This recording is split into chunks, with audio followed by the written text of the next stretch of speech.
সকলকে। তারপর তার পুত্রের জন্ম হলে তার পুত্রটাকে বধ করে এই রমণীটাকে মুক্ত করো। আমি স্ত্রী হত্যা নারী হত্যা করবো না, কিন্তু তার গর্ভস্থ সন্তানকে আমি হত্যা করবো। নারদমণি তখন নিন্দক করলেন, এই রমণীর গর্ভস্থ শিশুটি নির্দোষ এবং নিষ্পাপ, প্রকৃতপক্ষে সে একজন মহাভাগবত, তাই তুমি এটা শত চেষ্টা করো, বধ করতে পারবে না। ভগবান যার সহায়, তাকে এমন কোন শক্তি আছে যে পরাভূত করতে পারে, বধ করা তো দূরের কথা।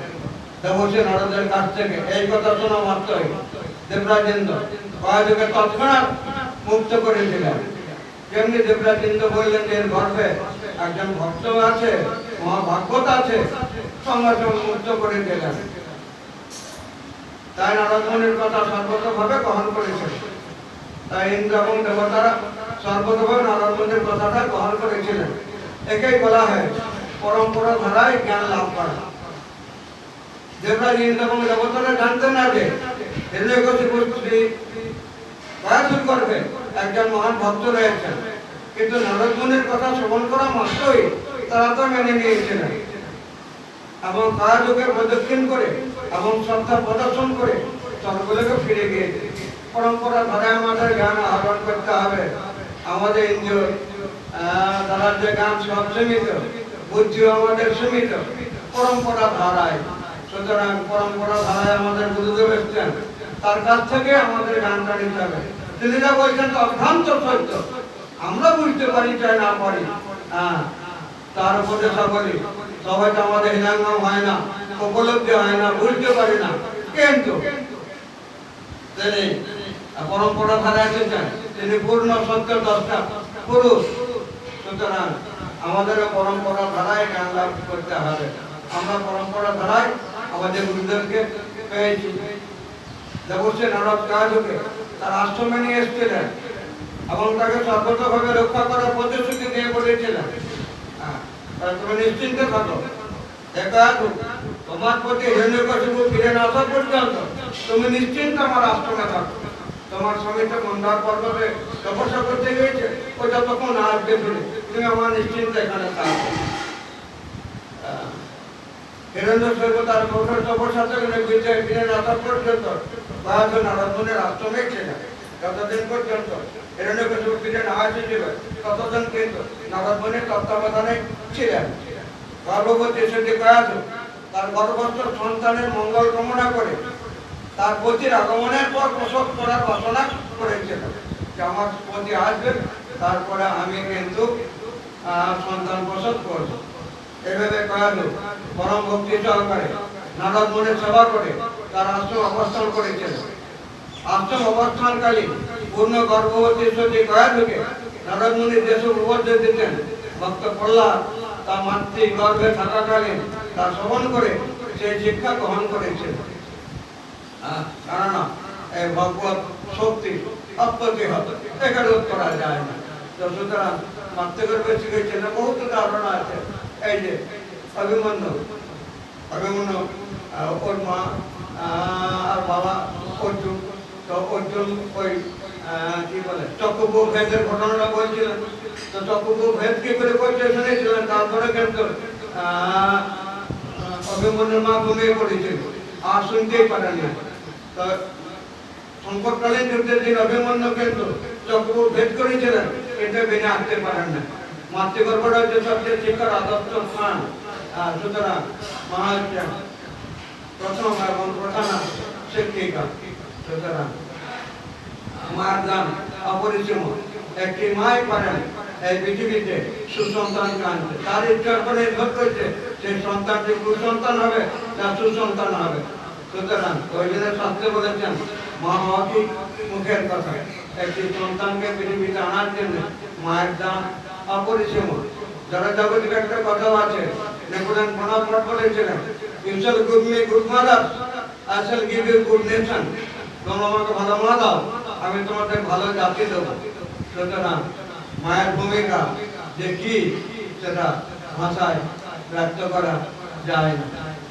যাই হোক, তো অর্থাৎ মাতৃগর্ভে প্রহ্লাদ নারদমণিকে গুরু রূপে পেয়েছিলেন। সদ্গুরু কিভাবে দিতে ভগবানের মতে জন্মায় না। আমরা পাঠের প্রথমেই শুরুতে শুনেছি কৃষ্ণ ভক্তি জন্মমূল হয় সাধু সঙ্গ কৃষ্ণপ্রেম জন্মেতে হয় কোন মুক্ত অঙ্গ। সুতরাং সাধু কৃপা ছাড়া কৃষ্ণ ভক্তি লাভ করা যায় না। এখন প্রহ্লাদ বড় হচ্ছে, তার বাবা একশত সম্রাট ছেলেকে তার সন্তানকে তো মানুষ করতে হবে, রাজ সিংহাসনে বসবে, রাজনীতি শিখতে হবে, সাম দাম ভেদ দ্বন্দ্ব শিক্ষা, এই শিক্ষাগুলো দরকার আছে, তাছাড়া কি করে রাজ সিংহাসনে বসবে। তো প্রহ্লাদের বয়স করার সাথে সাথে হিরণ্যকশিপু প্রহ্লাদকে শিক্ষিত করে তোলার জন্য হিরণ্যকশিপু যে গুরু ছিল শুক্রাচার্য, তার দুটো পুত্র ছিল ষণ্ড এবং অমরককে শিক্ষার ভার দিলেন। হ্যাঁ, ষণ্ড অমরককে বললেন যে প্রহ্লাদকে ভালোভাবে রাজনীতিতে শিক্ষা দাও।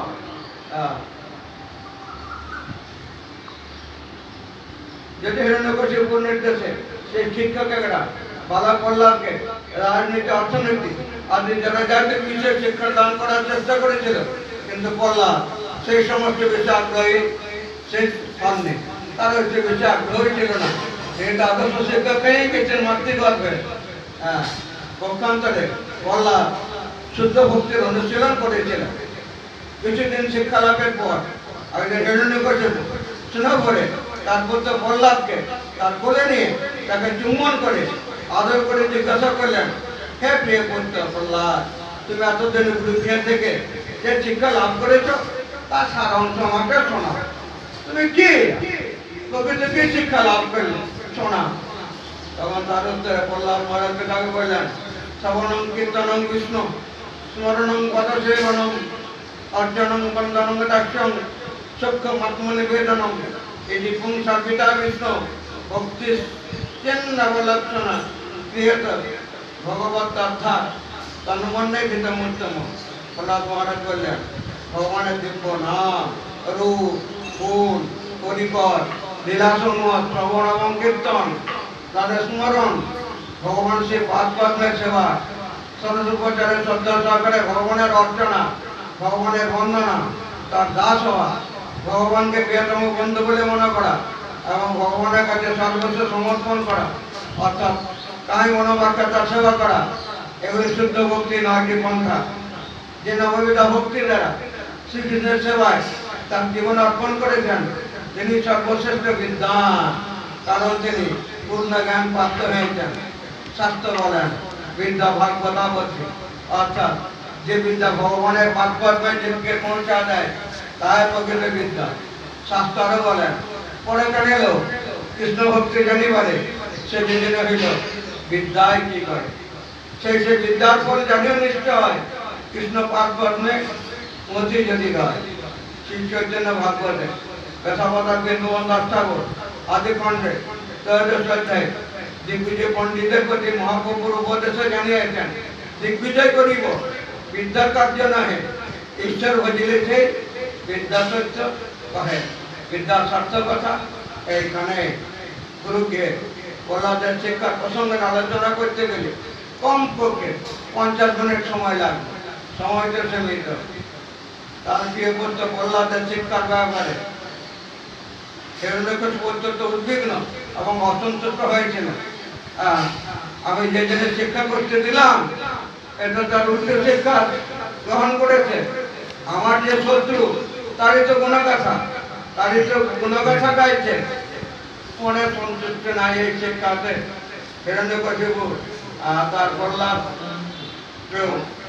প্রকৃত পক্ষে অন্তর দিয়ে ভালোবাসতে পারছেন।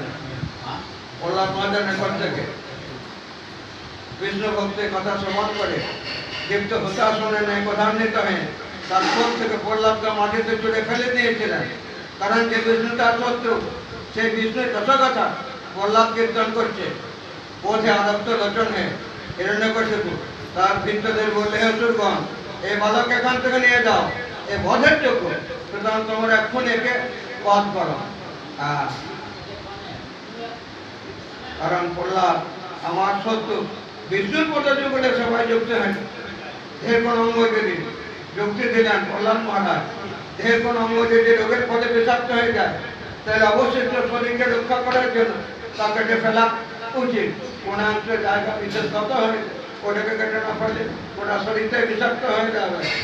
তেমনি নিজের বস্তু যদি প্রতিকূল হয় তাহলে তাকে অবশ্যই পরিত্যাগ করা উচিত। হিরণ্যকশিপুর অনুচরেরা নানাবিধ অস্ত্র প্রয়োগ করেও যখন তাকে বধ করতে পারল না তখন তাকে পাহাড়ের উপর থেকে ফেলে দেওয়া হলো, তাতে তার মৃত্যু না হয়। ভয়ঙ্কর বিষাক্ত সাপের মধ্যে ফেলে দেওয়া হলো, তাতেও প্রহ্লাদের মৃত্যু না হয়। পাগলা হাতির পায়ে নিচে ফেলে দেওয়া হলো, হাতিরা প্রহ্লাদকে পায়ে ধরে বিনষ্ট না করে টাকাটা সুর দিয়ে ধরে তার পিঠের উপর চাপিয়ে নিল। তখন প্রহ্লাদকে বিস্ফোরণ করতে দেওয়া হলো, কিন্তু বিষটা অমৃত হয়ে গেল। একটুকে মহারাজকে কীর্তন করলেন, গরল অমৃত হলো, প্রহ্লাদ বাঁচিল। তাই কোনো মতে সে প্রহ্লাদকে বধ করতে সক্ষম হননি। মরাহরিত রাখেকে, রাখাহরিত মারেকে। হিরণ্যকশিপু যখন সমস্ত চেষ্টা ব্যর্থ হলো তখন প্রহ্লাদ বলতে লাগলো, তখন প্রহ্লাদকে হিরণ্যকশিপু বলতে লাগলো, কুদ্ধস্য দৃশ্য কম্পতে ত্রয় লোকা সহেশ্বরা দস্যমে ভীত বন মূঢ় শাসনম কি বলো ত্যাগ। পরে মূঢ় প্রহ্লাদ, তুই কি জানিস না যে আমি করতে হলে লোকপাল বংশ ত্রিভুবন কম্পিত হয়, কিন্তু তুই কার বলে ভয়শূন্য নয় আমার শাসন মানছিস না? আমাকে ত্রিভুবন ভয় করে, আর তুই 5 বছরের একটা শিশু, তো আমাকে ভয় করিস না, আমার কথা তুই মানিস না। তারপরে প্রহ্লাদ বললেন, হে রাজন, আমার যে বরের উৎসের কথা জিজ্ঞাসা করলেন তিনি আপনারও শক্তির উৎস। হ্যাঁ, পরমাত্মার উপরে তিনি রয়েছেন বলেন, বুদ্ধির শক্তি বলুন আর দেহের শক্তি বলুন, শক্তিটা কিন্তু তার। হ্যাঁ, পরমাত্মা ভগবান যবে এখন অন্তর্দান ভদ্র কীট কিমিয়া বলছে, তিনি যখন মহাকাল রূপ আমাদের সংহার করবেন তখন আমাদের আর বিদ্যা বুদ্ধি শক্তি ঐশ্বর্য সবই নষ্ট হয়ে যাবে। সুতরাং সমস্ত বলের মূল আধার সেই কৃষ্ণই, তিনি আপনা আমার সকলেরই বলের উৎস, তারই বলে সকলেই বলে সাবর্জঙ্গম সকলে, এমনকি ব্রহ্মা পর্যন্ত সেই পরমেশ্বর ভগবানের পরে নিয়ন্ত্রণাধীন। ভগবান শ্রীকৃষ্ণ শ্রীমদ ভগবত গীতা 10ম অধ্যায় অর্থাৎ বিভূতি যোগ 1 শ্লোকে বলেছেন, যৎ যৎ বিভূতি মত সত্যম শ্রী মধুর জিত মে বাবা তত্ত্ব দেবাব করছে তঙ্গম যে যংশ সম্ভব। যে যে বস্তু ঐশ্বর্যযুক্ত সৌন্দর্য বিশিষ্ট অথবা প্রভাবাদিতের আধিক্য বিশিষ্ট সেই সমুদয় বস্তুই আমার শক্তির অংশ হয়েছে উৎপন্ন বলে তুমি জানবে। অর্জুনকে বললেন, আমার তো বিভূতির অংশ নাই, যাহা যা বিশেষ তাহা আমার অংশ থেকে তুমি জানবে।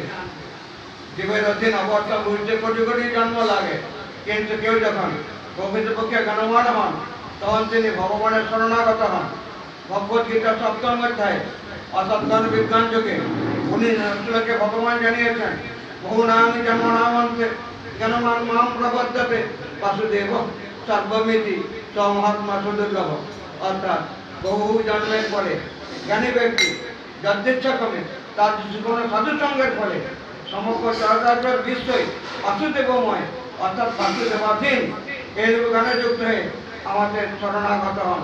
সেরূপ মহাত্মা হচ্ছে দুর্লভ জানলে, অর্থাৎ যারা আমার গুরুদেবের মতন তাদের কথা এখানে বলা হয়েছে।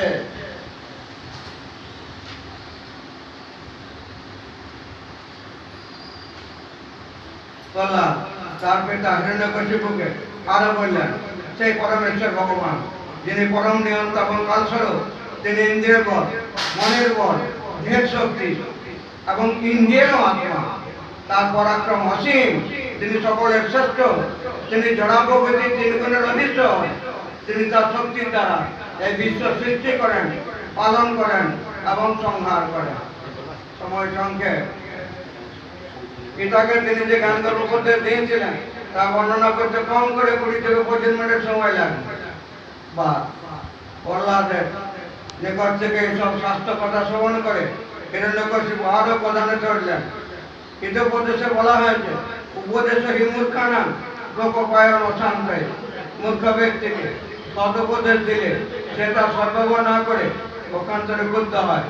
তখন হিরণ্যকশিপু বললেন যে হিরণ্যকশিপু বাচ ব্যক্তত্বং মর্তু কামোসি জ্যোতি মাত্রম বিগচ্ছতে মুমূর্ষণা হিমদাত্ম ননু সুর বিকল্পাগির। হিরণ্যকশিপু বললেন, পরে মূর্খ বললা, তুই আমার মহিমা গর্ব করে জিতেন্দ্রিয় বলে গর্ব করছিস, তুই নিজে খুব জ্ঞানী বলে মনে করছিস। আমি বুঝতে পারছি যে আমার হাতে তো মরবার ইচ্ছা হয়েছে, কারণ মরণাপন্ন ব্যক্তিরা এইভাবে কথা বলে। তাই আমি তো হত্যা করবো, তো পরম আরাধ্য ভগবান এসে তোকে কি করে রক্ষা করে তা আমি দেখতে চাই। তুই যে মূর্খের মতো বলিস তোর ভগবান সর্বত্রে আছে, থেকে সৌভাগ্য স্তম্ভের মধ্যে অর্থাৎ সংসার মধ্যে আছে। প্রহ্লাদ মহারাজ বললেন, তিনি যেহেতু সর্বত্রে আছেন তার দিন অবশ্যই খামের মধ্যেই আছেন। যেমনি প্রহ্লাদ বলেছেন তিনি খামের মধ্যে আছেন। প্রহ্লাদের মুখ থেকে এই কথা শোনা মাত্র হিরণ্যকশিপু সবেগে সে স্তম্ভে মুষ্টাঘাত করলেন, মুটকি কিল মারলেন। ভক্ত প্রহ্লাদের বাক্যের সত্যতা রক্ষার্থে ভগবান নৃসিংহদেব রূপে স্তম্ভ থেকে বহির্ভূত হলেন। ভগবান নৃসিংহদেবের অদ্ভুত প্রচন্ড ধ্বনি শ্রবণ করে সমগ্র অন্যান্য অসুরা ভীত হয়েছিল। সেই রূপটি না ছিল মানুষের, না ছিল সিংহের। হিরণ্যকশিপু তার সম্মুখে দণ্ডায়মান নরসিংহরূপী ভগবানকে দর্শন করে বিচার করার চেষ্টা করতে লাগলেন তিনি কে। তার সেই রূপ অত্যন্ত ভয়ঙ্কর, তার কথামৃত নয়ন যুগল উত্তপ্ত স্বপ্নের মতো উজ্জ্বল, তার দীপ্ত কেশর তার ভয়ঙ্কর মুখমণ্ডলকে বিস্তার করেছে কেশরগুলি।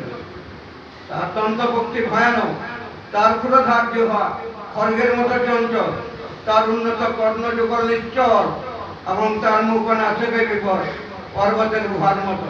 তার হলুদের ভয়ঙ্করভাবে বিদীর্ণ এবং তার শরীর আকাশকে স্পর্শ করছে। তার বিবাহ হস্ত স্থূল বক্ষ স্থূল তার বিবাহ হস্ত এবং স্থূল বক্ষ বিশাল, উদর কিশোর এবং তার দেহের লোম চন্দ্রকিরণের মতো শুভ্র। তার অসংখ্য বাহু সেনাবাহিনীর মতো চতুর্দিকে বিস্তৃত হয়ে শঙ্খচক্র গলা পদ্ম এবং অন্যান্য স্বাভাবিক অস্ত্রের দ্বারা দৈত্য দানব এবং নাস্তিকদের বিনাশ করে। হিরণ্যকশিপু মনে করেছেন মহামায়াবী ভগবান বিষ্ণু আমাকে হত্যা করার পরিকল্পনা করেছেন, কিন্তু সে কোনো মতে আমাকে পরাস্ত করতে পারবে না। আমি তিলক বিজয় হিরণ্যকশিপু, সুতরাং আমি যুদ্ধে এই মায়া বিষ্ণুকে হত্যা করব। যুদ্ধে গেলে বদ্ধ করতে গেলে কম করে 15 থেকে 20 মিনিট সময় সংক্ষেপ বা সাপ যেমন ইঁদুরকে ধরে ঠিক সেইভাবে নৃসিংহদেব হিরণ্যকশিপুকে ধরে সৌভাগ্যের দাঁত রেখে অসুর থেকে তার উপর স্থাপন করে অনায়াস একটা নখের দ্বারা হিরণ্যকশিপুর বক্ষ বিদীর্ণ করে তাকে বধ করেছিলেন। ব্রহ্মার যেহেতু ভগবানের ভক্ত, তাই ব্রহ্মার দেওয়া বরগুলি অক্ষুণ্ণ রেখে ভগবান নৃসিংহদেব হিরণ্যকশিপুকে বধ করেছিলেন। যখন হিরণ্যকশিপু বরটা নিয়েছিলেন ভেবেছিলেন এমন আটো বর, আমার আর মৃত্যুই হবে না। কঠিন বর আগে শুনলেন যে মাটিতে তো আকাশে মৃত্যু হবে না, মাটিতে আপনার আকাশটায় পুরুষে স্থাপন করলেন। দিন ও রাত্রে মৃত্যু হবে না।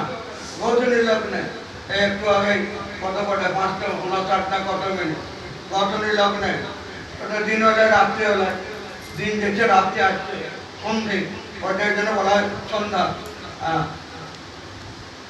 সেই গৌতনী লগ্নে বধ করলেন অস্ত্রের দ্বারা নয়, নখকে তার পক্ষ বিচ্ছিন্ন করেছিলেন। নখটা কোনো অস্ত্র নয়, জীবিত ভাবে তো কারো দ্বারা মরবে না, তো নখটা জীবিত বটে, যেহেতু বাড়ে প্রাণ আছে নিশ্চয়ই, তো পারছে কি করে? আর মৃত কাটলেও পারে না, তাই নখ জীবিতও বটে আবার মৃতও বটে। জীবিত মৃত কোনো কোনো বলেছে কোনো জীব দেবতা মানুষ পশু, তো মানুষ নয়, অর্ধেকটা মানুষ অর্ধেকটা সিংহ, তাহলে পশুও নয়, 33 দেবতার মধ্যে নয়, সমস্ত বর্গ অক্ষুণ্ণ রেখে ভগবান নৃসিংহদেব হিরণ্যকশিপুকে বধ করেছেন। এই জন্য সেটাতে ভগবান তিনি নররূপে তাকে বধ করেন নাই, ব্রহ্মার দেওয়া বরগুলি অক্ষুণ্ণ রাখার জন্য তাকে নরসিংহ রূপে অবতরণ করতে হয়েছিল, যা ব্রহ্মার সমস্ত রক্ষণ রাখার জন্য ভগবান নৃসিংহদেব অত্যন্ত বিষম পরিস্থিতিতে অথচ অনায়াসে সেই মহাদত্ত হিরণ্যকশিপু সংহার করেছিলেন।